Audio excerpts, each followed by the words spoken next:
গাড়ীখন মই বোলে MLA বুলি কৈছে তাৰপিছত মই ক'লোঁ বোলে চবেই MLA বুলি কয় গাড়ী বহুত হৈছে তো ভিতৰত যাব নোৱাৰে তাৰপৰা ই ওলাই আহিছে বোলে বোলে কোনে এইটো এই এনেকৈ কিবা কিবি কৈছে বোলে চৰাম দাঁত ভাঙিম এনেকুৱা কৈছে আপোনাক কৈছে মোক কৈছে দাঁত ভাঙি দিম বুলি কৈছে চৰাম বুলি কৈছে আপোনাৰ ভাল নামটো কি আছিলে আপোনাৰ নামটো মহিধৰ বড়ো আপুনি দুখ পাইছে অলপ দুখটো পাবই আপুনি নাকান্দিব তেওঁ মানে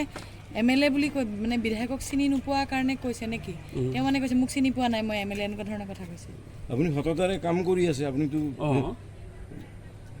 কি ক'ব এতিয়া আপুনি কওকচোন কওক এজন MLA এনেকৈ কৈছে আপুনি আপোনাৰ দায়িত্ব পালন কৰি আছে সেইখিনি মই ক'ব পালে মই আৰু কি ক'ম এতিয়া বোলে